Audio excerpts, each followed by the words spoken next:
Video थोड़ी सी बड़ी हो जाएगी, तो थोड़ा धैर्य रखिएगा क्योंकि आपको एक बहुत बढ़िया चीज सीखने को मिल रही है आज। आप सभी को मेरा प्रणाम और सबका फिर से स्वागत है हमारे इस यूट्यूब चैनल जिसका नाम है ज्ञान मैथमेटिक्स। आज की वीडियो एक बहुत ही बढ़िया वीडियो होने वाली है क्योंकि कुछ हमारे सब्सक्राइबर्स हैं जिन्होंने हमें कमेंट किया, मैं इस चीज से लेकर परेशान हूँ, जरा एक वीडियो बनाओ। इस चीज कैसे कैलकुलेट करते हैं जरा इसके बारे में बताओ हमको। यानी हम लोग अपनी स्कूल लाइफ में उन चीजों को पढ़ चुके होते हैं, लेकिन जब हम पहुंचते हैं कॉलेज लाइफ में या फिर जब हम पहुंचते हैं नौकरी में तो हम उस चीज को भूल चुके होते हैं और फिर हम परेशान होते हैं कि ये वाले कैसे फाइंड करें, इसको कैसे यूज करें। हाल फिलहाल में ही मुझे 2-3 लोगों ने इस बात के लिए बोला कि भाई जो मैथ पढ़ाता है जरा एक बार हमें ये फाइंड करके बता कि ये कैसे ढूंढेंगे, हमें बहुत जरूरत पड़ती है इस चीज की। अब वो क्या है, चलिए वीडियो शुरू करते हैं।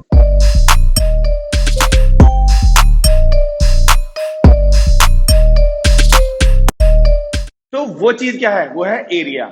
जब हम लोग नौकरी में लग जाते हैं तो ऑब्वियसली थोड़े पैसे कमाने शुरू कर देते हैं, पैसे इकट्ठे करना शुरू करते हैं। फिर जमीन खरीदते वक्त एक पढ़े लिखे व्यक्ति के सामने ये समस्या आ जाती है कि जब उसका प्लॉट चीप हो, रैंडम हो, तो उसका एरिया कैसे ढूंढा जाए। हाँ बिल्कुल सही सुना आपने, एरिया। यस, ये वही चीज है एरिया जो हम बचपन से पढ़ते हुए आ रहे हैं। लेकिन ध्यान देने वाली बात यह है कि अगर ये एरिया रेक्टेंगल का होगा फिर तो हम ln/b करके निकाल सकते हैं, ट्रेपीजियम का होगा तब भी हम निकाल सकते हैं। हमें समस्या तब आती है यानी कोई एक स्पेसिफिक शेप नहीं बन रही होगी, उस केस में हम उसका एरिया कैसे ढूंढेंगे। तो उसी चीज के लिए वीडियो बनाई गई है।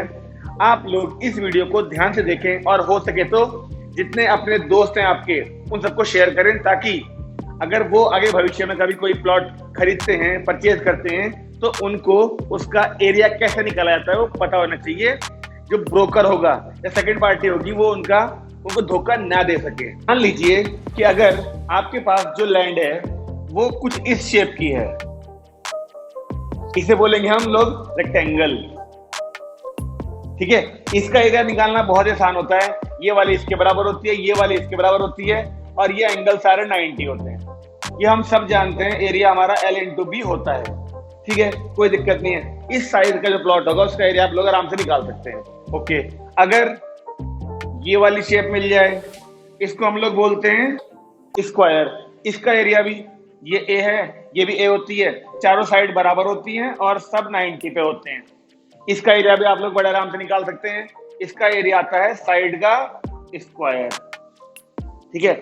लेकिन अगर सपोज करिए हमारा प्लॉट कुछ इस शेप का हो, इसको हम लोग बोलते हैं ट्रेपीजियम।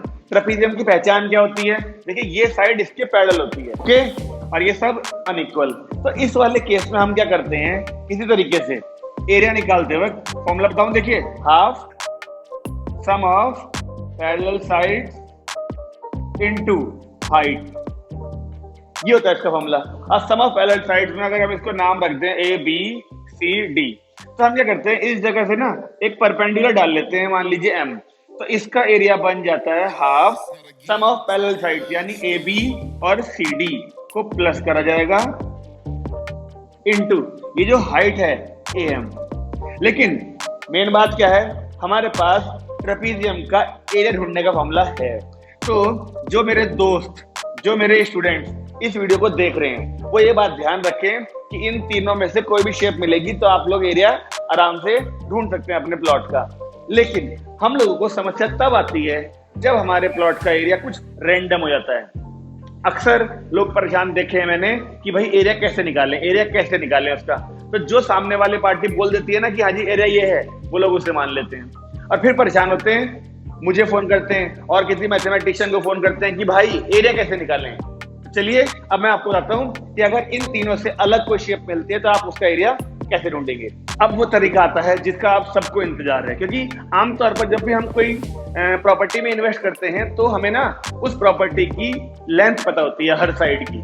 तो उस केस में एरिया कैसे निकाला जाएगा, देखिए अगर मैं आपसे कहता हूं कि एक ऐसे और ये लीजिए ऐसे, अब ये किसी शेप में नहीं है लेकिन हमको इसकी सारी लेंथ मालूम है। एग्जाम्पल के तौर पर मैं आपको बताता हूँ, रुकिए, वीडियो थोड़ी सी बड़ी हो जाएगी तो थोड़ा धैर्य रखिएगा क्योंकि आपको एक बहुत बढ़िया चीज सीखने को मिल रही है आज। हाँ जी, देखिए इसकी चारों साइड्स, मान लीजिए आप जब प्लॉट खरीदेंगे तो आप फीते से जो स्केल होता है हमारा उसकी सारी डायमेंशंस तो नाप ही सकते हैं। तो उस केस में देखिए मान लीजिए एक ले ली हमने 9, ठीक है ना, 9 फीट हो सकता है। मैं तो एग्जांपल के द्वारा बता रहा हूँ आपको। आपकी जो एक्चुअल शेप हो सकती है, एक्चुअल साइज हो सकता है, वो थोड़ा वैरी कर सकता है। अगर आपने इसको सीख लिया तो आप उसको भी कैलकुलेट कर सकते हैं। तो ये है हमारा 15, ये है हमारा 28 और ये सबसे बड़ी वाली को वैल्यू को हम 40 लेके चल रहे हैं। अब ये फुट भी हो सकता है, ये मीटर भी हो सकता है, डिपेंड करता है कि आपने कितनी बड़ी प्रॉपर्टी को परचेज करने का प्लान बनाया है। अब इसका एरिया ढूंढना है हमको, इस पूरे का। अब इसके लिए भी ना हमको 9th क्लास में एक तरीका सिखाया जाता है और उस तरीके का नाम है हेरोन्स फॉर्मूला। अब जिन बच्चों को ये बात समझ में आ गई होगी, जिन लोगों ने ये नाम पहले सुना होगा, उनको तो स्ट्राइक कर गया होगा। लेकिन हेरोन्स फॉर्मूला निकालने का भी जो तरीका है वो एरिया ऑफ ट्रायंगल के लिए होता है। यहाँ पर 4 साइड वाले हैं, तो जैसा पिछले टॉपिक में मैंने कहा था, अभी भी मैं वही काम करूंगा। मैं इस वाली वैल्यू को ज्वाइन कर दूंगा, ठीक है। अब देखिए, एक ट्रायंगल ये रहा, एक ट्रायंगल ये रहा। आप इसको भी ज्वाइन कर सकते हो, किसी भी एक को ज्वाइन कर सकते हो। बस आपको ध्यान ये रखना है कि आप जिन 2 एंड को ज्वाइन कर रहे हो, जिन 2 वर्टिसेस को ज्वाइन कर रहे हो, उसकी लेंथ मालूम होनी चाहिए आपको, ठीक है जी। अब इन दोनों को ज्वाइन कर दिया। अब इसकी वैल्यू आपको पता होगी कितनी है। अब मैंने तो नापी नहीं है इसको, तो मैं मान लेता हूँ ये 9 है, ये 28 है, ये वाली वैल्यू ना 25 रही होगी। मैं मान ही रहा हूँ क्योंकि मुझे पता नहीं है एग्जैक्टली क्या है ये। अब इसका एरिया हमको, क्योंकि आप लोग तो स्केल से, आपके पास जब प्रॉपर्टी में करेंगे इन्वेस्ट, तो आप तो इसको नाप सकते हैं वहां पर जाके। तब हमें ये सारी वैल्यूज पता है। अब आते हैं कि हम इसका एरिया कैसे निकालेंगे। इनके नाम रख लेते हैं पहले, A, B, C, D, ठीक है। अब फिर से वही काम करना पड़ेगा। पहले इस वाले ट्रायंगल का एरिया ढूंढेंगे, सेम तरीके से इस वाले ट्रायंगल का एरिया ढूंढेंगे और दोनों को फिर हम प्लस कर देंगे। चलिए मैं आपको पहले फॉर्मूला लिख के दिखाता हूँ। देखिए, जो हेरोन्स फॉर्मूला है HERONS, हेरोन्स, ऐसे, ये है टॉपिक का नाम हमारा। इस फॉर्मूले से जो एरिया निकलता है वो देखिए कुछ इस तरीके से निकलता है। एक root S, S minus A, S minus B and S minus C। अब इसमें S और ABC क्या होते हैं? देखिए, S होता है हमारा सेमी पेरीमीटर, यानी कि तीनों साइड्स होते हैं, उनका सम बाई 2। ये जो ABC है ना, ये तीनों साइड्स होती हैं। जैसे कि देखिए, हम पहला ट्रायंगल लेते हैं, इन ट्रायंगल ADB, ADB। अब 3 है हमारे पास। अब तीनों में से किसी भी साइड को एक ले लीजिए, A। पहले वाली साइड मान लीजिए ले लेते हैं हम 28, दूसरे वाली साइड हो गई हमारी 9 और तीसरी वाली होगी फिर हमारी 25। किसी को भी ABC ले लीजिए। सबसे पहले आप S ढूंढ लीजिए। S होता है, तीनों को प्लस करिए, इन तीनों को 28 प्लस 9 प्लस 25 बाई 2, 62 और अपॉन में 2 था। अब ये वैल्यू कट जाएगी तो बचेगा 31, यानी S की वैल्यू मिल चुकी है 31। अब इन वाली वैल्यूज को हम यहाँ पे पुट करना पड़ेगा तीनों को, और फिर हमें एरिया मिल जाएगा इस ट्रायंगल का। थोड़ा कैलकुलेटर का यूज कर सकते हैं, आप लोग बड़े होंगे, ठीक है। चलिए देखें, अगर एरिया की बात करें तो सबसे पहले S यानी कि 31, फिर 31 माइनस पहले वाली साइड यानी 28, फिर 31 माइनस दूसरे वाली साइड 9, फिर 31 माइनस तीसरे वाली साइड 25। तो इस तरीके से अगर हम बात करें एरिया की, तो ये 31 ठीक है, इंटू 31 में से 28 गए तो 3 आएगा, इंटू 31 में से 9 गए तो 22 आएगा, 31 में से 25 गए तो 6 आएगा। देखिए, ये वैल्यू आ गई है। अब आप लोग इतने बड़े तो हो चुके होते हैं कि कैलकुलेटर का यूज कर सकते हैं। 31 इंटू 3 करिए, 22 करिए, इंटू 6 करिए और उसका पूरे का रूट निकाल लीजिए। आपको एरिया 1 लिख देते हैं यहाँ पर, यानी कि इस वाले ट्रायंगल का एरिया मिल चुका है। सेम तरीके से आप इस वाले ट्रायंगल का एरिया ढूंढ सकते हैं। इस वाले ट्रायंगल में भी हमको वही काम करना पड़ेगा। किसी एक को A, किसी एक को B, किसी एक को C ले लेंगे। फिर से हम S निकालेंगे, पहले S की मदद से यहाँ पर पुट कर देंगे और दूसरे वाले ट्रायंगल का एरिया भी आ जाएगा।